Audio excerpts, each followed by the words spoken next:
Ya, itu karena terinspirasi dari kakaknya, yaitu Mbah Sosro Kartono tadi, yang bisa bersekolah terus juga berdiskusi dengan masnya itu, dengan kakaknya itu, sehingga kemudian Ibu Kartini meskipun umurnya tidak panjang, tetapi pemikirannya berhasil mewarnai Indonesia hari ini.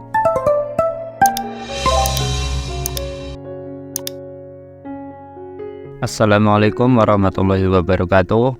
Selamat malam teman-teman konten yang berbahagia. Sebelumnya mengucapkan selamat Hari Raya Idul Fitri, mohon maaf lahir dan batin dari saya Mbah Kuat dan tim. Pada malam hari ini saya akan mengulas seorang tokoh dari bumi Jepara, Jawa Tengah, yang tentunya tidak asing lagi di bulan April ini, yaitu Raden Adjeng Kartini. Nanti saya akan mengulas sedikit tentang beliau, karena beliau termasuk dalam kelompok pahlawan nasional wanita yang pernah ada di Indonesia. Meskipun nanti terjadi polemik, apakah kenapa hanya beliau di antara pahlawan nasional yang dari kalangan perempuan, padahal yang lain juga ada gitu. Nah, beliau adalah dari kalangan bangsawan ya, jadi beliau itu memang hidup dalam dunia budaya Jawa dan budaya keraton lah kalau bahasa sekarang tepatnya. Artinya bapaknya saja namanya Raden Aryo Sosroningrat, itu kalau dirunut garis keturunannya sampai HB7 dalam satu versi. Terus kalau ibunya dari orang biasa, dari kalangan biasa, namanya Nyai Ngasirah. Jadi nanti pasangan atau ibunya, neneknya Ibu Kartini itu namanya Haja Siti Aminah dan Kyai Madirono ya biasanya. Nah ini dari garis ibunya ini yang kadang-kadang oleh dalam tanda petik kalangan kiai, terutama kiai-kiai yang menekuni sejarah, itu menganggap bahwa Ibu Kartini memang bukan semata-mata produk didikan barat atau terpengaruh dari pemikiran barat, tetapi beliau juga muslim. Yaitu kenapa? Ya dari garis keturunan ibunya. Kalau dari ayahnya murni bangsawan, bahkan ada nanti dirunut lagi sampai Majapahit. Nah, Ibu Raden Adjeng Kartini ini kita tahun ini beliau sudah berumur, jika masih hidup sudah diperingati haulnya kalau dalam dunia pesantren itu yang 145. Dan beliau menanti menikah dengan Bupati Rembang ya, dan memiliki putra tunggal namanya Raden Mas Sesalit ya, itu meninggal ketika beliau melahirkan. Dan Ibu kita Kartini itu yang unik itu bukan semata-mata menerbitkan buku habis gelap terbitlah terang. Yang unik dari Ibu kita Kartini yang mungkin teman-teman jarang berpikir, Ibu Kartini itu ditetapkan sebagai pahlawan nasional berdasarkan hari kelahirannya. Padahal di dalam sejarah itu tidak banyak tokoh-tokoh besar yang diperingati kelahirannya. Kalau di Indonesia hanya Ibu Kartini, itu dihitung dari lahir beliau, yaitu tanggal 21 April 1879. Itu jarang, umumnya ya diketahui meninggalnya kapan. Kalau Ibu Kartini ternyata tidak. Beliau ditetapkan menjadi pahlawan nasional berdasarkan hari kelahirannya. Itu yang kalau dalam perspektif budaya Jawa itu termasuk unik, karena menandai zaman. Biasanya kalau bahasanya Gusmus dalam menerjemahkan figur Ibu Kartini itu kelahirannya menandai zaman, meskipun nanti juga ya tadi ada pahlawan perempuan yang lain. Nah, di antara kiprah beliau yang harus kita teladani atau kita apresiasi adalah beliau memiliki beberapa cerita unik kenapa di dalam nama depan beliau ada namanya Raden Ajeng? Itu dalam satu sumber saya cek itu, ya ini saya tulis di sini karena ini sejarah, nanti kalau saya salah bisa dikoreksi. Beliau itu diberi nama Raden Ajeng karena dulu ibunya itu, Mbah Nyai Ngasirah itu bukan dari kalangan bangsawan. Padahal bapaknya itu Wedono terus naik dijadikan bupati. Karena dari kakeknya juga bupati. Nah, dalam tradisi kerajaan itu kalau ada bupati atau raja, dulu kan bupati itu juga bagian dari kerabat raja, itu harus memiliki garwa, namanya garwa patmi atau permaisuri. Lah pada waktu itu bapaknya Ibu Kartini itu belum memiliki itu, tapi sudah memiliki istri yaitu Mbah Nyai Ngasirah itu, sehingga kemudian Mbah Nyai Ngasirah itu taruh bahasa sekarang itu diwayuh. Lalu ayahnya Ibu Kartini itu menikah lagi dengan namanya Raden Ajeng. Siapa nama ibu tirinya Ibu Kartini itu namanya Raden Ajeng Murjan dari Madura. Itu nanti menikah, sehingga dalam tradisi itu kemudian Ibu Kartini itu diharuskan memanggil kepada ibunya sendiri, atau ibunya yaitu Nyai Ngasirah harus memanggil kepada anaknya itu, kalau bahasa sekarang ya nyonya. Padahal itu ibunya sendiri.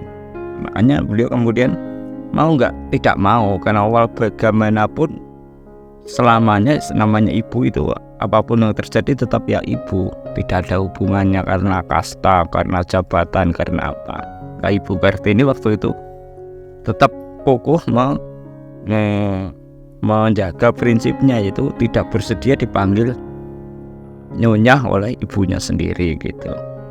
Mbah Nyai Ngasirah ya mau saja, karena memang dulu budaya poligami itu memang warisan kerajaan, harus bisa diakui, itu memang warisan kerajaan, bukan hanya kerajaan-kerajaan pada masa Islam di luar sana, bukan, di Jawa pun kayak gitu. Kayak misalnya Raden Wijaya itu istrinya langsung 4, yaitu menikahi seluruh putri-putri Raja Kertanegara. Itu praktek poligami udah ada sejak dulu. Itu yang pertama, termasuk nanti poligami itu yang agak ditentang tetapi juga disetujui oleh Ibu Kartini. Karena apa? Karena beliau dari keluarga yang seperti itu ya, artinya beliau memiliki riwayat seperti itu keluarganya. Terus yang kedua, beliau yang jarang diketahui juga, Ibu Kartini itu adalah memiliki kakak yang jarang dipublis juga, namanya Raden Sosrokartono. Itu kakak keempat dari atasnya Bu Kartini. Pas itu beliau, Mbah Sosrokartono ini adalah orang pertama, mahasiswa pertama dari pribumi yang kuliah di luar negeri dan mendapati titel Dokter Andes ala Eropa loh maksudnya. Nah itu nanti beliau, Mbah Sosrokartono itu menjadi inspirasi bagi Ibu Kartini. Jadi Ibu Kartini ketika beliau mencanangkan emansipasi wanita, nanti terus ada feminisme, apalagi nanti beliau juga berteman dengan gadis-gadis Eropa karena memang kastanya tinggi. Jadi dulu di zaman penjajahan Belanda, para gadis-gadis pribumi yang kalangan bangsawan itu bisa berkorespondensi. Kalau sekarang ya mungkin bertukar pikiran lah gitu, berdiskusi dengan bangsawan-bangsawan lain yang di Eropa, itu bisa. Lah Ibu Kartini dulu juga seperti itu, sehingga beliau bisa yang kemudian tadi bisa mengakses pemikirannya, ditularkan, didiskusikan ya, sehingga melahirkan nanti yang tadi di awal saya katakan, yaitu habis gelap terbitlah terang. Itu buku kumpulan pemikiran beliau, meskipun penulisnya yaitu Abendanon yang terkenal itu dipertanyakan apakah surat itu asli ataukah tulisan kumpulan surat itu sudah direkayasa, sudah ada skenario. Apalagi waktu itu menjelang Bu Kartini itu menikah itu tahun 1900-an itu Indonesia sedang mencanangkan apa yang alami namanya zaman politik etis, yaitu di mana nanti politik etis itu isinya adalah kebolehan untuk bersekolah atau sekarang ya mengenyam pendidikan. Nah, salah satunya itu jangan-jangan kumpulan surat-surat Ibu Kartini yang ditulis oleh Aben Danon itu hanya sebagai apa ya namanya kalau sekarang ya hanya propaganda gitu. Makanya memang ada beberapa pihak-pihak yang sedikit mempertanyakan tentang keabsahan tulisan-tulisan Kartini yang berjudul Habis Gelap Terbitlah Terang. Ya gitu. Terus Ibu Kartini juga termasuk ya tadi dari riwayat keluarganya, karena juga beliau tadi mengalami praktek poligami, sehingga kemudian beliau salah satunya yang juga diperjuangkan yaitu adalah tentang wanita, tentang kaum perempuan, yaitu harus minimal bersekolah. Bahkan nanti ada di sumber yang lain itu Ibu Kartini itu memiliki sejenis kalau sekarang itu badan amal. Badan amal itu nanti mengumpulkan donasi, ya mungkin kalau sekarang ya kayak mengumpulkan uang dari orang-orang yang bersedia membantu untuk membiayai anak-anak pribumi. Karena politik etis itu meskipun orang-orang pribumi bisa sekolah, itu dibatasi sesuai kasta masyarakat. Ya, kalau bangsawan ya muda, nanti orang pribumi yang rakyat kecil itu beda lagi berdasarkan kekayaan atau status orang tua mereka, sehingga kemudian kayak bahasa sekarang mungkin Ibu Kartini berempati gitu kan. Untung saya anak bupati, coba kalau saya anak orang biasa mungkin saya nggak bisa sekolah sampai ke Eropa. Makanya beliau berempati itu, sehingga layak ketika kemudian pada tahun 1964 Presiden Soekarno, jadi ketika kalau diperkirakan berarti Presiden Soekarno itu lahirnya 1901, Ibu Kartini meninggal 1904. Jadi ketika Ibu Kartini meninggal itu Bung Karno baru usianya 3 tahun, Bung Hatta masih 2 tahun gitu. Itu masih. Jadi Ibu Kartini termasuk ya meskipun kepundutnya dalam usia muda, tetapi pemikirannya termasuk diperhitungkan sama dengan Kiai Ahmad Dahlan, Cokro Aminoto, Mbah Hasyim Asy'ari, atau mungkin tokoh-tokoh yang sepuh-sepuh, pahlawan-pahlawan generasi awal gitu.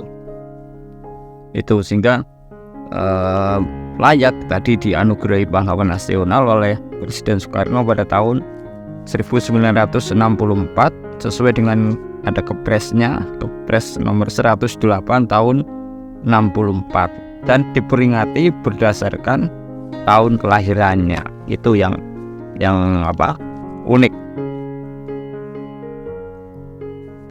Lah, terus tadi inspirasinya ya tadi apa, kenapa beliau berkeinginan mengangkat derajat kaum wanita terutama, ya itu karena terinspirasi dari kakaknya yaitu Mbah Sosro Kartono tadi, yang bisa bersekolah terus juga berdiskusi dengan masnya itu, dengan kakaknya itu, sehingga kemudian Ibu Kartini meskipun umurnya tidak panjang tetapi pemikirannya berhasil mewarnai Indonesia hari ini.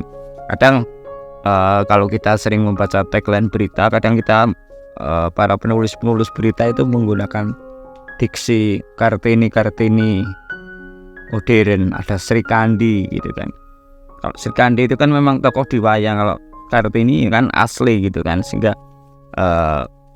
harapannya kepada para wanita, kaum ibu-ibu di Indonesia ataupun di dunia, teruslah mempelajari pemikiran Ibu Kartini dalam konteks pemikirannya, bahwa beliau mungkin satu sisi, dua sisi ada kekurangannya, ya namanya manusia, tetapi saya kira apa yang telah beliau perjuangkan yaitu agar wanita-wanita Indonesia itu sejajar dan terdidik itu perlu kita lanjutkan.